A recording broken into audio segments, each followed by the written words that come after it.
In the early morning hours of June 5th, 2002, Ed and Lois Smart received the news that is every parent's worst nightmare. Their 9-year-old daughter, Mary Katherine, woke them up to tell them that her older sister, 14-year-old Elizabeth, was taken from their shared bedroom in their Utah home by a man she vaguely recognized. Elizabeth vanished without a trace. For endless months, the Smart family, and the entire country, was left with one question that seemed to have no answer. Where was Elizabeth? Against all odds, and a grueling 9 months later, Elizabeth Smart was rescued after surviving the unimaginable. The new documentary, Kidnapped Elizabeth Smart, dives back into the story that captivated the nation. Claire Goodlass, the film's executive producer, and its director, Benedict Sanderson, joined Forbes True Crime to discuss.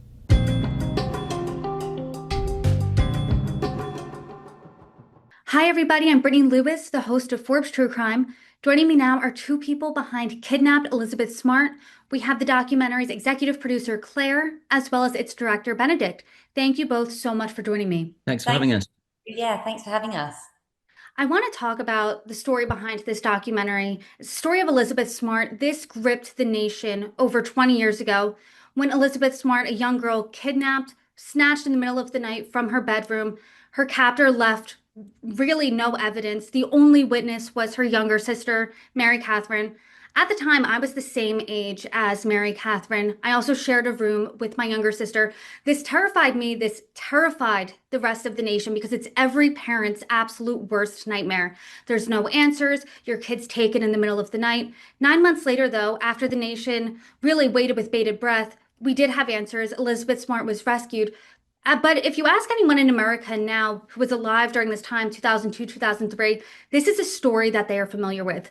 So, for both of you to start off the conversation, what drew you to this story and what made you want to retell it now? Claire, do you Well, want to go first? yeah, sure. I think like you absolutely nailed it. It was an incredibly well-known story in America, and less well-known around the world, and particularly in the UK. As a company, Minnow Films, we work with American stories as well as UK stories. We work kind of in a global storytelling space, and we were aware of Elizabeth's story. And in conversations with Netflix, we essentially just asked the question. And that sounds very simple, but really there's no film if Elizabeth didn't want to make a film. So we just started a conversation with Elizabeth and laid out really what our hopes would be in terms of telling her, helping her to share her story with a global audience. And she saw the opportunity in that to obviously going back to her story is very traumatic, but the strength that she now has in telling her story and creating space for others to tell their story and feel seen was the opportunity. And so that's how the collaboration started, really. And Benedict, what about you? Well, I started slightly later on it. Elizabeth had agreed to do it and was actually quite keen to do it. And so the guys talked to me about doing it. I'd done some other sort of projects with Minnow, also quite around quite sensitive subjects. And I think what drew me to it. I mean, it's an sort of extraordinary, strange in the fiction story, isn't it? With some amazing twists and turns.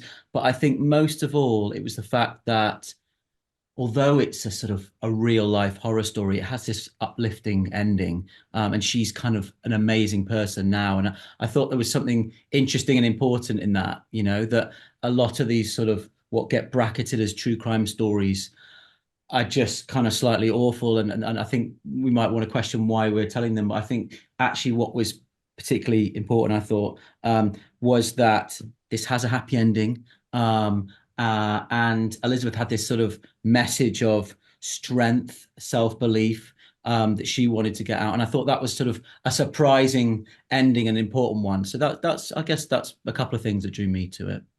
The details of what Elizabeth went to were so harrowing, but she was so stoic in telling her story, especially in this documentary. I mean, that was just so powerful. But if you remember, and this was covered in the documentary, at the time, there was a lot of speculation around the Smart family that this somehow was an inside job, that someone was involved.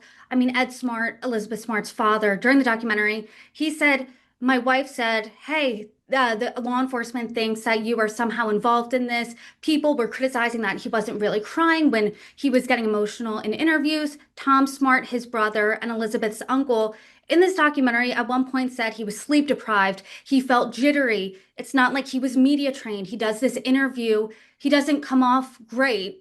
And then his wife at the end of the interview, I'm not going to say what she said because that, this is a podcast that my mom watches, but he said an expletive, or she said an expletive rather, that essentially said, "You really messed this up for the family." So knowing that, and obviously the family wasn't involved at all in this kidnapping, but how were they able to trust you both with telling the story given that history? How, yeah, I mean, just on your sort of first point, I mean, can you imagine the pressure they were under? I particularly I mean, all of them, but particularly the dad, Ed, and that really came out through in his interview when we spent time with him, that his daughter's missing. Obviously, he feels horrendous guilt that he wasn't able to protect her. I mean, he said that, I'm not putting words into his mouth. And then as he's doing everything to find out what happened, and she just vanished in the middle of the night. He becomes the prime suspect. I mean, just unimaginable. So, I mean, how are we to sort of?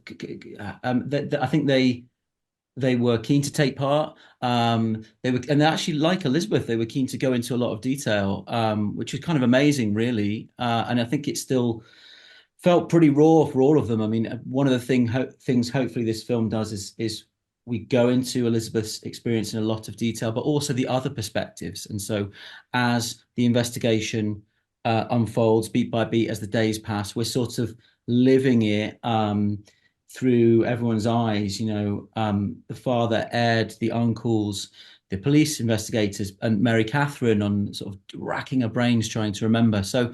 Um, yeah, I mean, we had various discussions with them, and I think we were able to convince them we wanted to do it respectfully, and thankfully they were very keen to do it. And yeah, this is the result.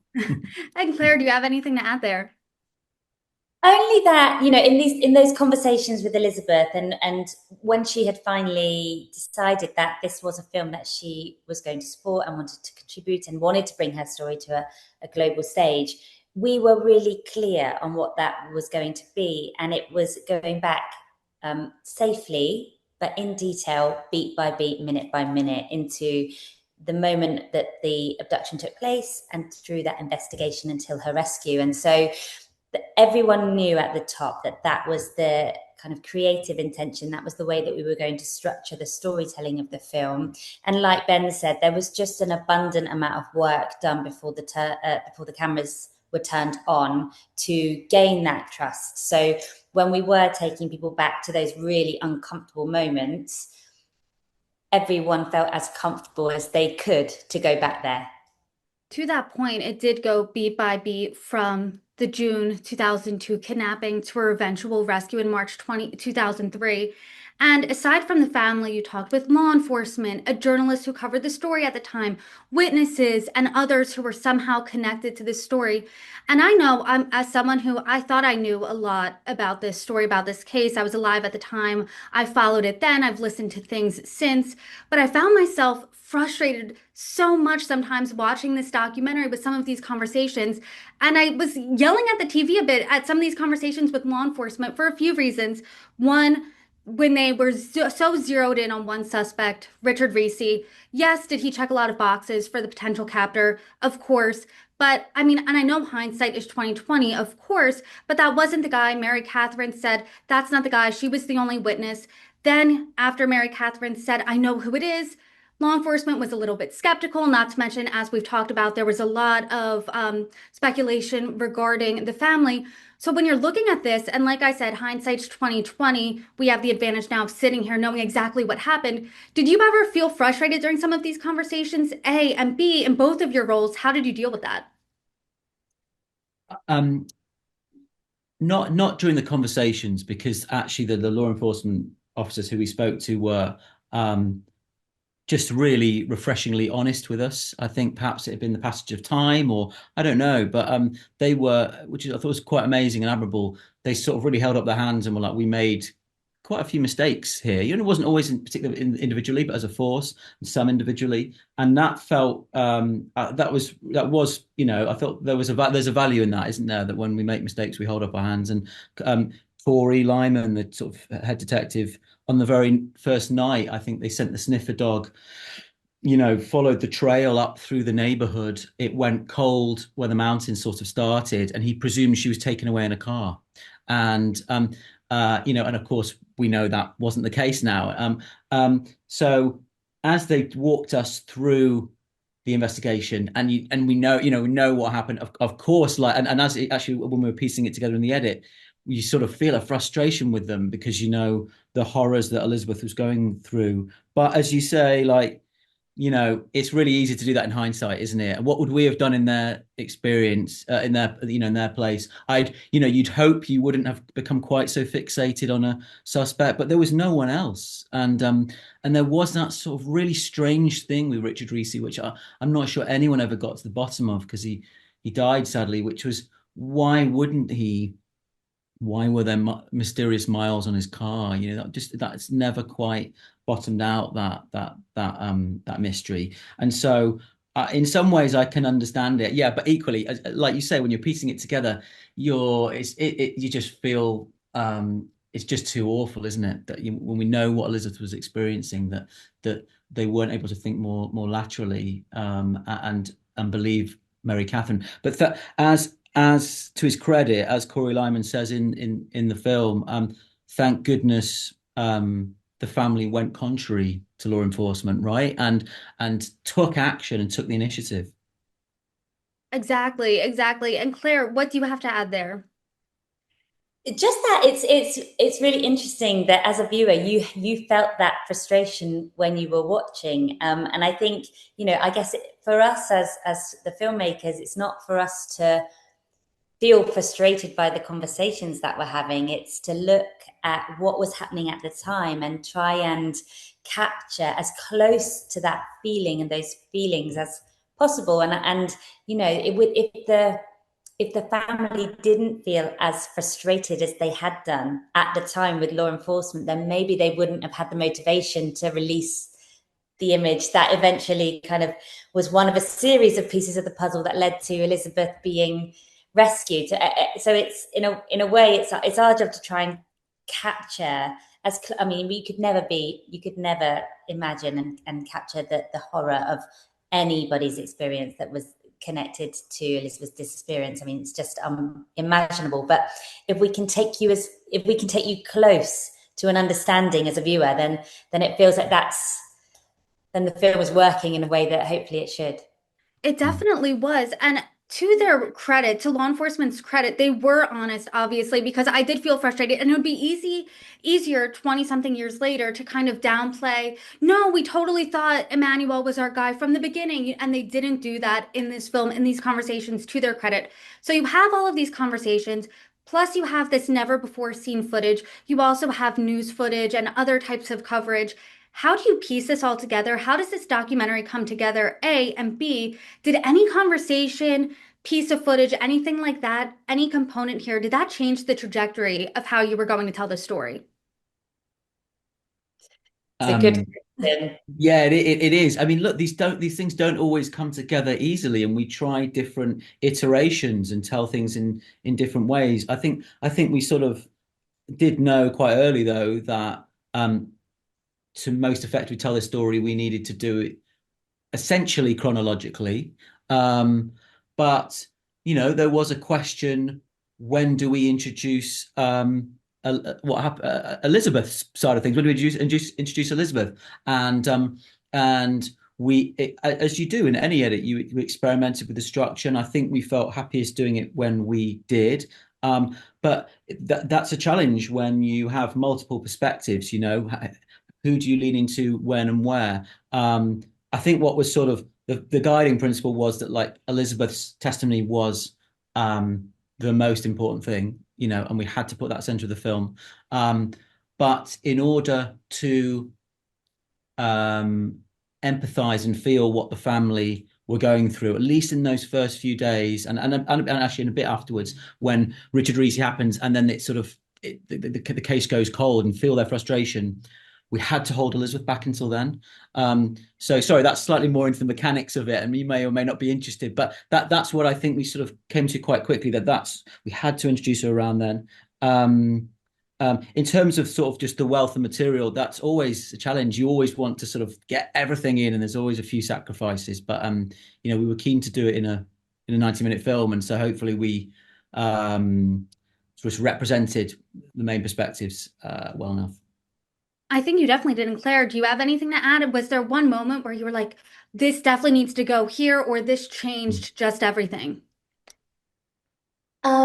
It's worth mentioning we had an extraordinary editor called Holly Bridcut who cut the film, and additional editing by Anton Short, and Ben will join me in saying they were both absolute dreams to work with, and the conversation in that editing suite was just brilliant. It wasn't one thing for me. I think all of us were really, really struck by Mary Catherine's interview, and just the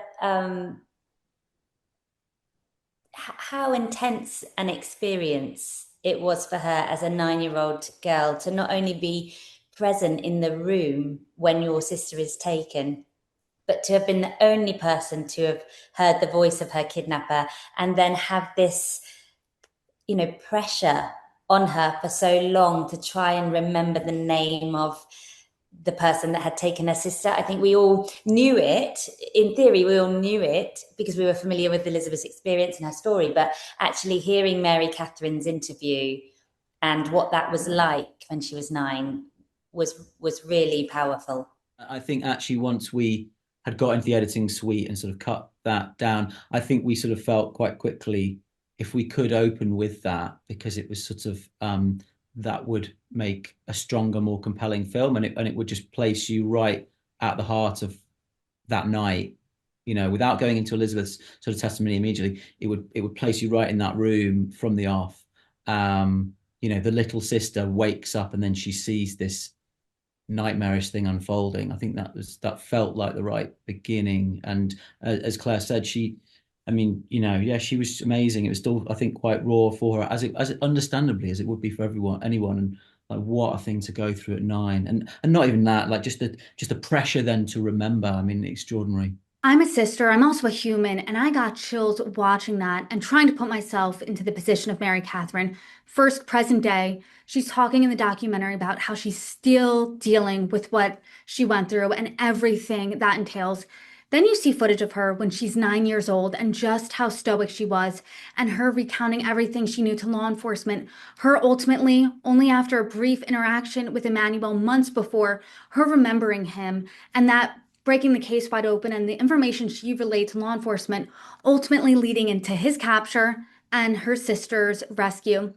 Benedict, earlier in the conversation, you mentioned how true crime's covered overall, and I do want to talk about that because you see footage and news coverage of Elizabeth Smart's story from over 20 years ago, and you see the pros and the cons of the way and the tone and everything that happened in this coverage, right? The con obviously being the largest one, that there was this speculation, there was this judgment, there was this criticism that perhaps the Smart family could have been involved in this. Perhaps this was an inside job.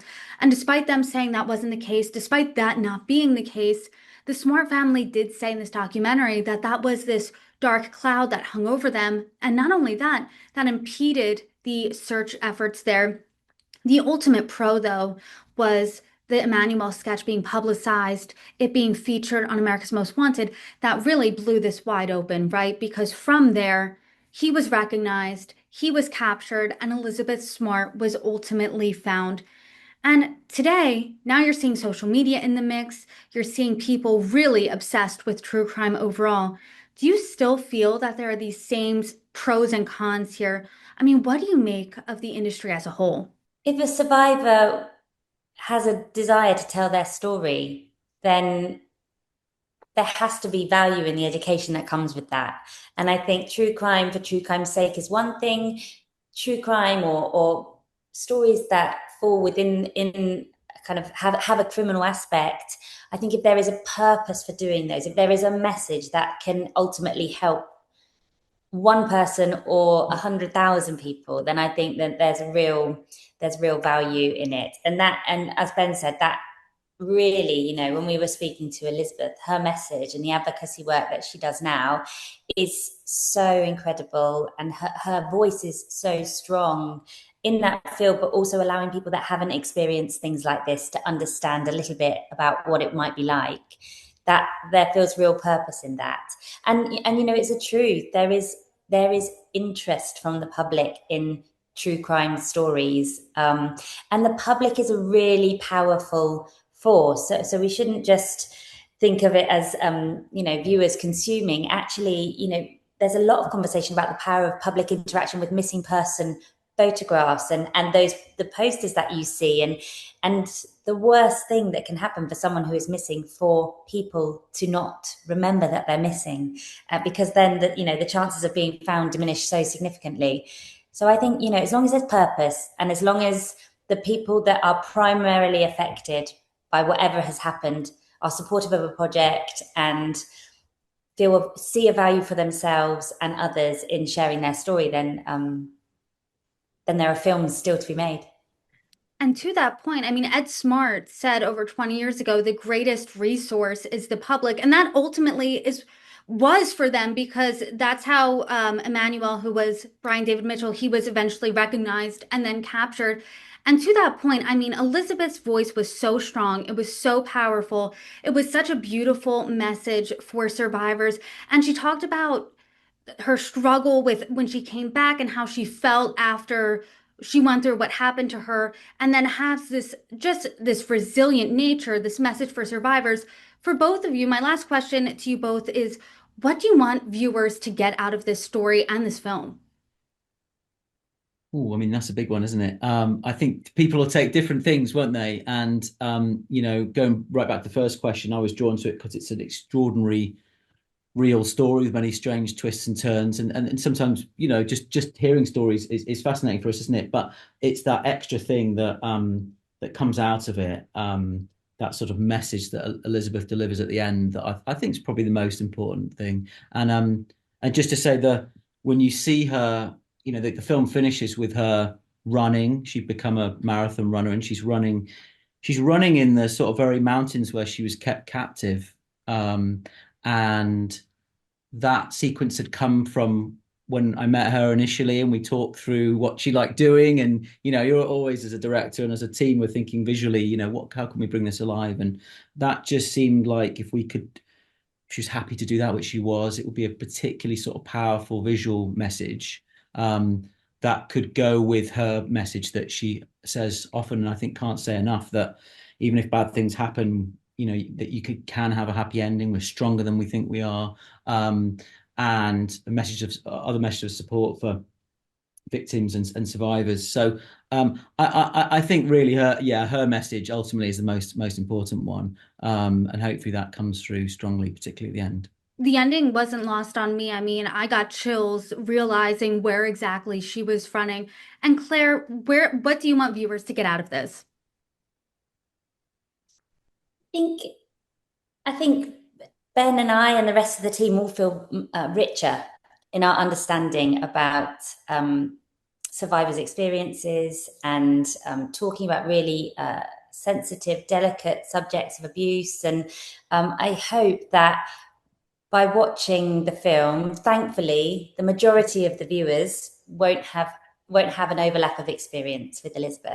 But what we hope is that in watching it, that understanding grows, and people can understand more, and therefore can have more compassion for anyone who has survived anything like her. And I have to say, everyone that we have spoken to who has watched the film is just in awe of Elizabeth, and quite rightly so, because she is just the most quietly remarkable woman. And we feel very privileged to have been able to work with her to bring this story to a greater audience. And that was one of my major takeaways too, right? Is just how strong and powerful she was in saying this story. I mean, what happened was so haunting and harrowing, but the way she's able to then share this message with so many people, I mean, it was beautiful. And Kidnapped Elizabeth Smart is now on Netflix. Claire and Benedict, thank you both so much for joining me. I mean, the documentary was stunning. Thanks very Thanks. much. Thanks a lot, Brittany.